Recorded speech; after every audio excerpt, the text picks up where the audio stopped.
Ce n'est que la cuisinière. Qu'attendez-vous d'elle quand les balles se mettent à fuser? Les mots, plus tranchants qu'un couteau, pesaient lourdement sur le réfectoire où les soldats riaient et entrechoquaient leurs plateaux. Le soldat de première classe, Helena Marlowe, se tenait figé près du comptoir, tenant une louche encore dégoulinante de ragoût, les joues en feu. Celui qui avait parlé, le sergent Blake, n'avait même pas pris la peine de baisser la voix.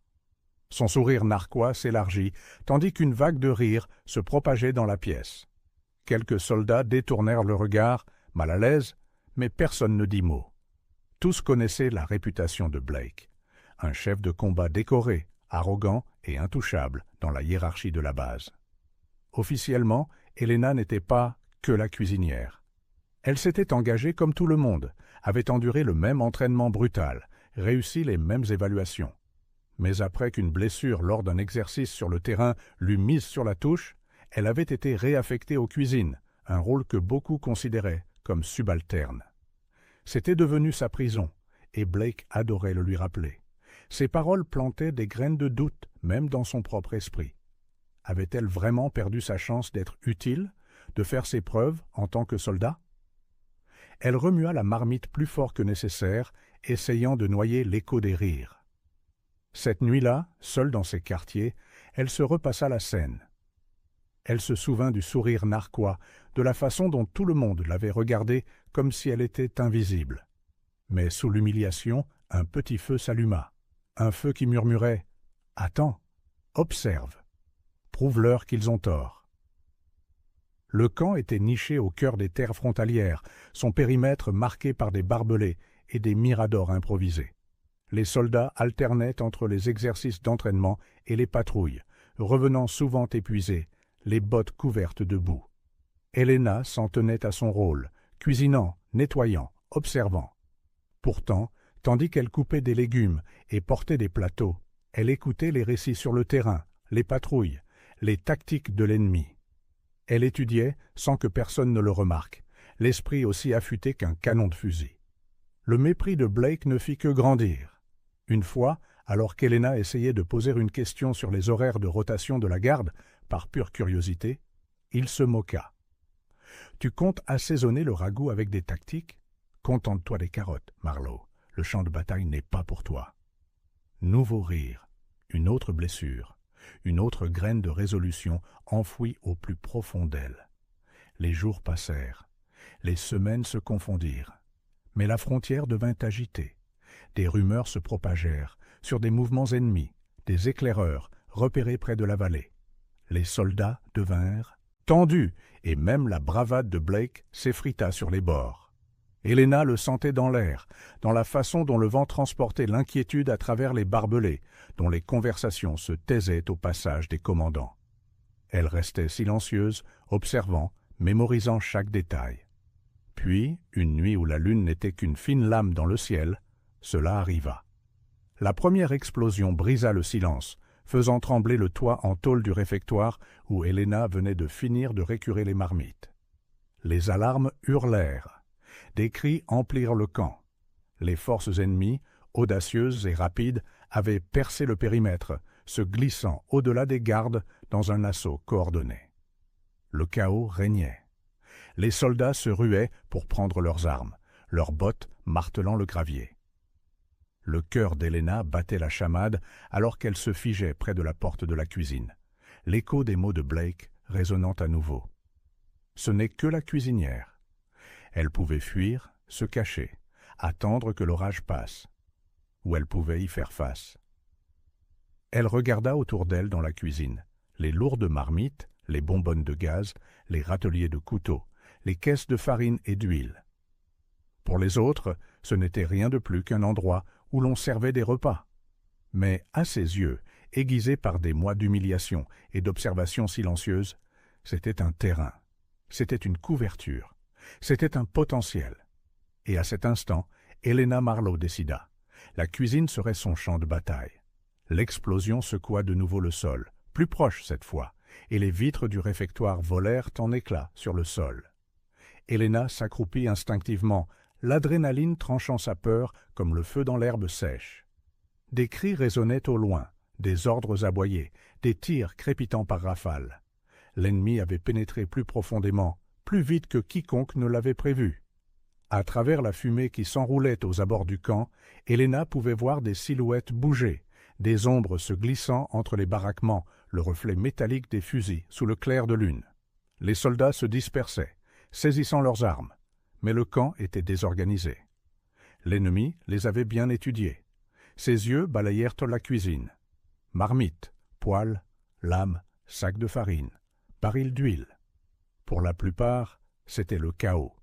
Pour elle, c'était de la stratégie. Elle se souvint des exercices qu'elle avait autrefois endurés avant sa réaffectation. Point d'étranglement, embuscade, improvisation. Une cuisine, après tout, n'était qu'un labyrinthe de chemins étroits et de recoins cachés. Helena agit rapidement. Elle traîna une lourde marmite de ragoût hors du feu, la déversant sur le sol près de la porte, la surface graisseuse rendant les carreaux glissants. Elle dévissa une bonbonne de gaz, la laissant siffler dans l'air, puis la cacha derrière l'embrasure de la porte avec un briquet posé à proximité. Ses mains tremblaient, mais ses mouvements étaient vifs, délibérés. Chaque choc de métal sonnait comme un battement de tambour de défi. Une voix résonna à l'extérieur. Des soldats ennemis approchaient. Le pouls d'Helena tonnait dans ses oreilles. Elle attrapa un couteau à découper sur le râtelier, se plaquant contre le mur. Les bruits de pas se firent plus forts. La première ombre franchit le seuil, puis une autre. Au moment où leurs bottes heurtèrent le ragoût glissant, les hommes trébuchèrent. Helena donna un coup de pied dans le briquet vers le nuage de gaz. Une gerbe de feu rugit à travers l'entrée, enveloppant les intrus dans un mur de flammes. Leurs cris déchirèrent la nuit. Elle ne scia pas. Elle bougea. Des cris éclatèrent à l'extérieur alors que l'ennemi réalisait que la cuisine n'était pas sans défense. D'autres bruits de pas se firent entendre. Helena se précipita vers les étagères de stockage, arrachant des sacs de farine. Elle les déchira et lança la poudre dans l'air. Elle flotta comme une brume, invisible dans l'obscurité. Une autre escouade fit irruption, fusil levé, puis un tir provoqua une étincelle contre la cuisinière en métal. L'explosion de feu blanc fut assourdissante, les projetant en arrière dans un nuage de farine enflammée. Son cœur s'emballa, son corps tremblant de chaque once d'adrénaline. Elle n'était pas entraînée pour ça, du moins plus maintenant, mais l'instinct la portait. Chaque mouvement était un souvenir qui refaisait surface, des instructeurs criant sur l'ingéniosité, la survie, l'adaptation. Elle se battait avec les outils qu'elle avait, à l'endroit où elle avait été enfermée. Dehors, la voix de Blake criait par-dessus le chaos. « Tenez la ligne! Tenez !» Bon sang! Où est Marlowe? Ils ne le savaient pas. Aucun d'eux ne le savait. Mais Helena ne se battait pas pour son approbation. Elle se battait parce que le rictus dans sa voix, les rires dans le réfectoire, lui avaient dit qu'elle était inutile. Elle prouverait, si ce n'est à lui, alors à elle-même, qu'elle était plus que ce qu'il voyait. Une autre escouade chargea la cuisine, mais Helena était prête.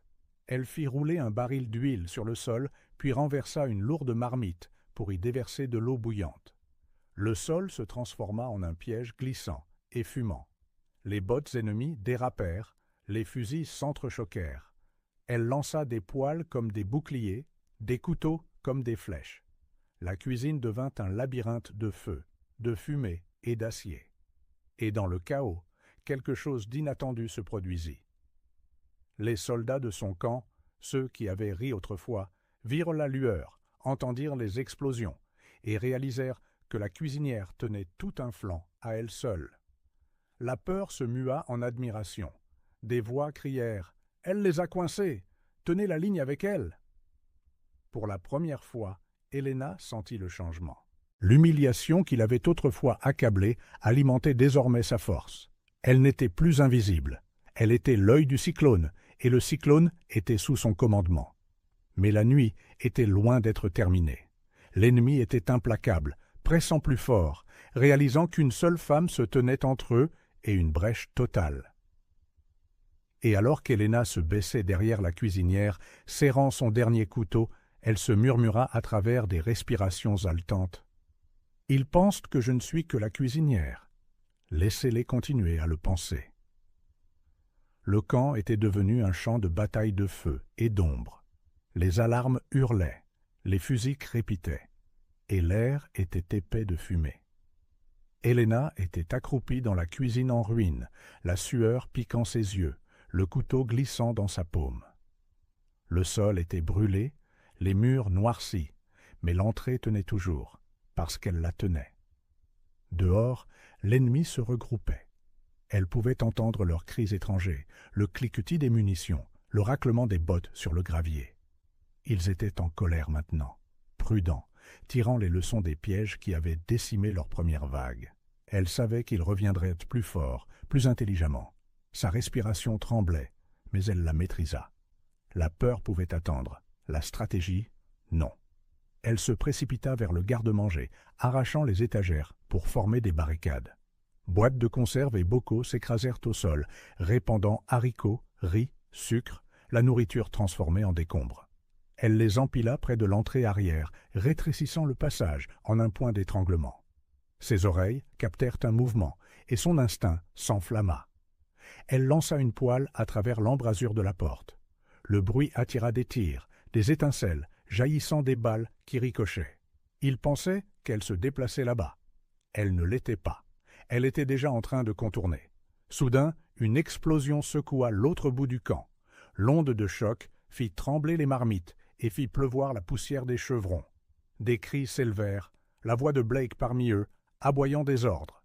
Pendant un instant, Helena se demanda si la ligne allait s'effondrer.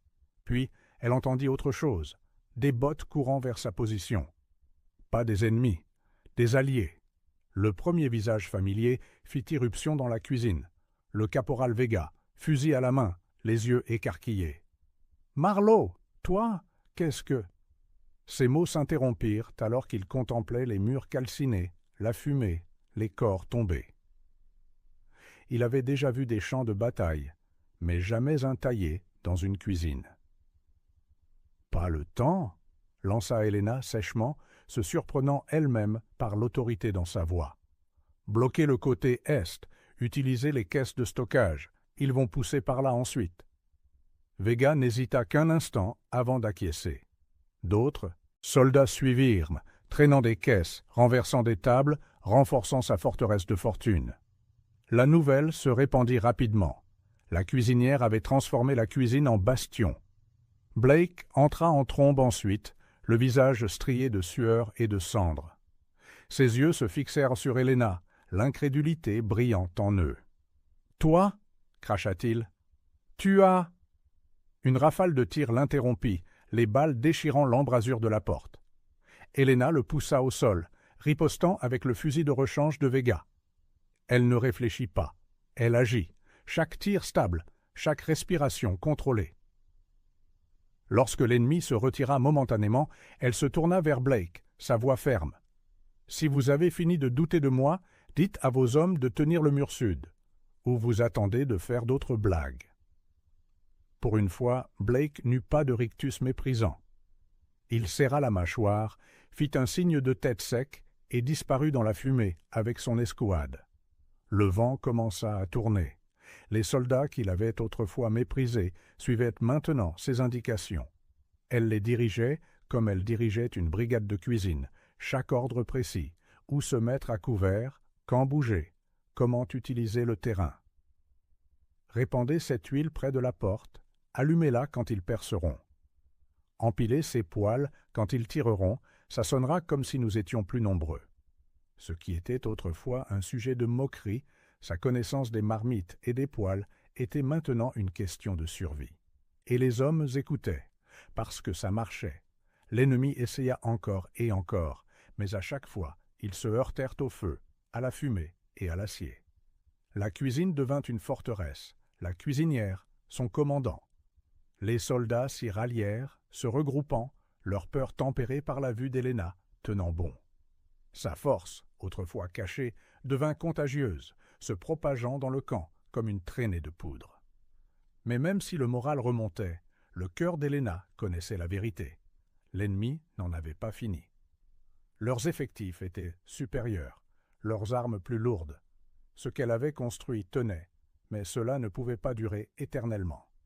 Quelque chose de plus grand allait arriver, une poussée finale destinée à les écraser. Et quand cela arriverait, elle serait prête. Elle regarda par la fenêtre brisée vers l'horizon, où de faibles lumières bougeaient dans l'obscurité. Des renforts, d'autres troupes ennemies se rapprochant. Le camp n'était pas encore sauvé. Helena resserra sa prise sur le fusil, sa voix basse mais assurée. « Ils voulaient me sous-estimer. Maintenant, ils vont le regretter. » La nuit pulsait de la lueur des flammes et de la peur. Depuis les fenêtres en ruine du réfectoire, Helena pouvait voir l'ennemi se masser à nouveau, des formes sombres en formation disciplinée, leurs silhouettes rampant plus près avec des armes lourdes. Cette fois, ce n'était pas une escouade de reconnaissance, c'était une vague destinée à tout briser. À l'intérieur de la forteresse de la cuisine, les soldats se préparaient. Certains rechargeaient dans un silence frénétique, d'autres murmuraient des prières. L'adrénaline initiale s'était émoussée en épuisement, mais quand leurs yeux se levèrent vers Helena, ils y trouvèrent de la constance.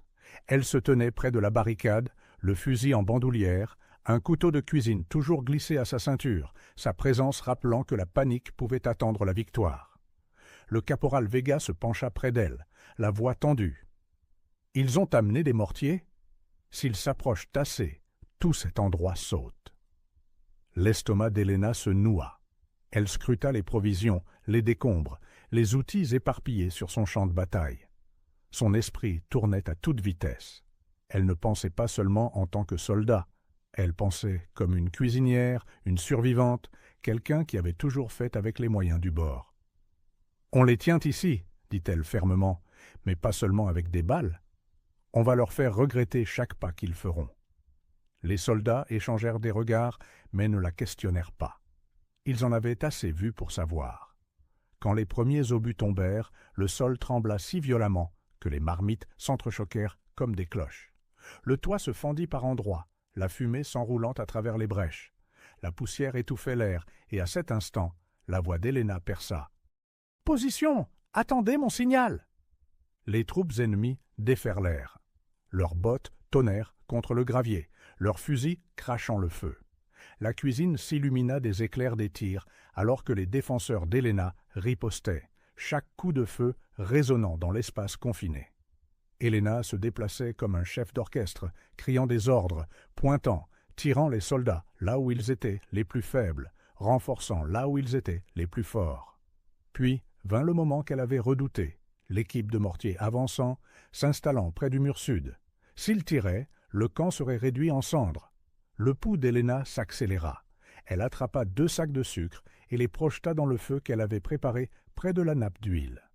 L'explosion envoya une poussière sucrée dans l'air, rougeoyante comme de la poudre. D'un seul tir dans le nuage, il s'enflamma, une vague de chaleur rugissante qui balaya l'équipe de mortiers dans les flammes.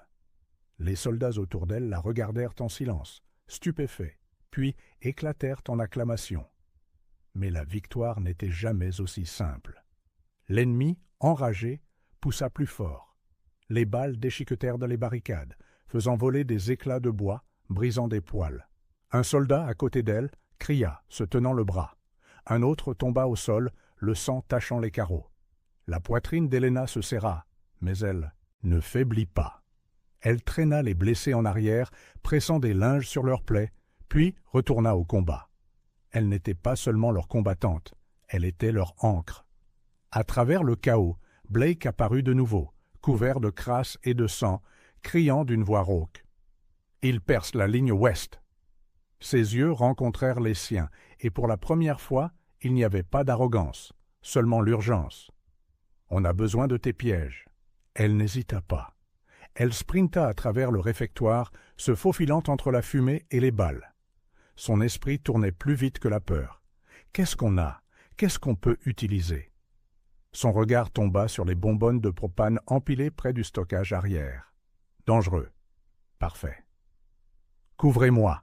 aboya-t-elle, se surprenant elle-même. Blake et Vega assurèrent un tir de couverture pendant qu'Helena faisait rouler les bonbonnes vers le point faible. Elle les cala contre le mur, alluma un chiffon d'une main tremblante et le lança en place. L'explosion déchira le côté ouest, projetant des débris et des corps ennemis dans la nuit. L'onde de choc la projeta au sol, les oreilles bourdonnantes, la bouche pleine de poussière. Quand elle se releva en toussant, elle vit les soldats la regarder à nouveau. Non pas comme la cuisinière, non pas comme la risée, mais comme celle qui les avait maintenus en vie. Pourtant, la bataille faisait rage. L'ennemi ne battait pas encore en retraite. Ils tournaient comme des loups, se regroupant. Helena essuya la suie de son visage, le souffle court, le corps endolori. Ces pièges avaient été fait gagner du temps, mais le temps n'était pas la victoire. Et au fond d'elle, elle le savait. L'assaut final était encore à venir. Elle serra son couteau plus fort, sa voix rauque mais résolue. « S'ils veulent ce camp, ils devront me passer sur le corps. » Le camp fumait comme une bête blessée. Des feux couvaient sur le gravier, l'odeur âcre de la fumée se mêlant au sang et à la sueur.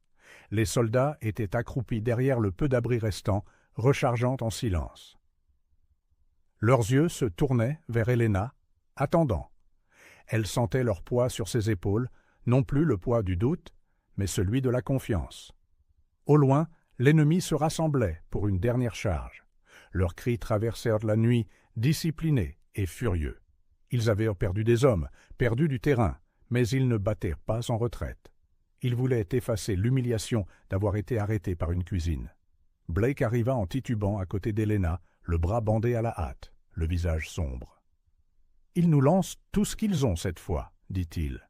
Pour la première fois, il n'y avait aucune moquerie dans sa voix. Aucun rictus, juste une honnêteté brute.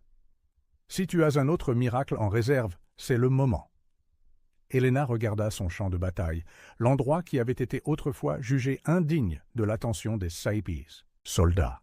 La cuisine était en ruine, mais elle l'avait bien servi. Maintenant, elle devait finir ce qu'elle avait commencé. Ses yeux se posèrent sur la plus grande marmite du réfectoire, renversée près de la cuisinière. Une idée germa. Elle appela Vega. « Apporte-moi tous les sacs de farine qui restent. Empile-les ici. » À Blake, « Mettez en place un tir croisé le long du muret. Quand je donnerai le signal, repliez-vous vers moi. » Il n'y eut plus d'hésitation. Ils obéirent. Lorsque l'ennemi chargea, leurs bottes tonnèrent comme une avalanche. Les balles criblèrent les murs, des éclats de bois fendant l'air. Helena et ses défenseurs ripostèrent, mais cette fois, ils n'essayèrent pas de tenir toutes les lignes. Ils attirèrent l'ennemi, pas à pas, plus profondément dans le hall, exactement comme elle le voulait. Quand la première vague traversa le centre, Helena craqua une allumette et la laissa tomber dans la marmite, remplie de poussière de farine et d'huile qu'elle avait répandue sur le sol. L'explosion qui suivit fut assourdissante, une éruption de feu blanc, de lumière aveuglante et une onde de choc qui projeta les soldats ennemis à terre. Le réfectoire trembla comme si la terre elle-même avait rugi. Les survivants titubèrent, désorientés, toussant dans la brume. C'est alors qu'Helena se leva de derrière la barricade, le fusil stable, les yeux brûlants de résolution. « Maintenant !» cria-t-elle. Ses soldats chargèrent avec elle, plus lasses, plus effrayés. Ils repoussèrent l'ennemi pas à pas, leurs cris déchirant la nuit. Blake se battait à ses côtés, féroce et implacable, sa fierté engloutie face à la survie. Le camp rugit de défi. Les minutes s'étirèrent comme des heures, mais enfin, le vent tourna. L'ennemi flancha, se retirant dans l'obscurité, leur formation brisée. Les tirs s'évanouirent dans le silence, ne laissant que le crépitement des flammes et les respirations lourdes des vivants. Pendant un long moment, personne ne parla. Puis la voix de Vega s'éleva, rauque mais triomphante. « Ils sont partis !» Le soulagement frappa comme une vague.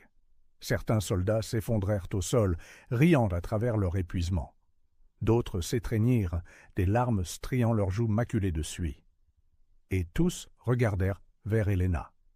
Elle se tenait parmi eux, la fumée s'enroulant autour d'elle, le couteau toujours à la main.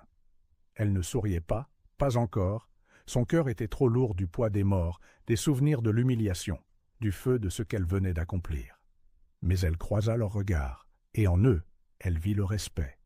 Pas la pitié, pas le mépris, le respect. Blake s'approcha, silencieux. Pour une fois, son arrogance avait disparu. Il se tint devant elle, les épaules carrées, sa voix rude. « Marlowe !» J'avais tort. Il déglutit, comme si les mots lui coûtaient. Vous n'êtes pas que la cuisinière. Vous êtes la raison pour laquelle nous sommes encore en vie. Le silence qui suivit fut plus lourd que n'importe quel applaudissement. Puis, lentement, les soldats commencèrent à hocher la tête, à murmurer leur accord. Les survivants du camp avaient maintenant une nouvelle histoire, non pas de honte ni de faiblesse, mais celle d'une femme qui transforma une cuisine en forteresse et l'humiliation en feu. Helena s'autorisa enfin une respiration, profonde et régulière. Elle ne s'était pas battue pour la reconnaissance. Elle s'était battue pour la survie, pour la justice, pour la vérité de qui elle était. Pourtant, debout là, entourée des hommes qui avaient ri autrefois, elle ressentit une satisfaction tranquille. Justice avait été rendue. Et bien que des cicatrices resteraient sur le camp, sur leur corps, sur son âme, une vérité résonnerait en eux tous.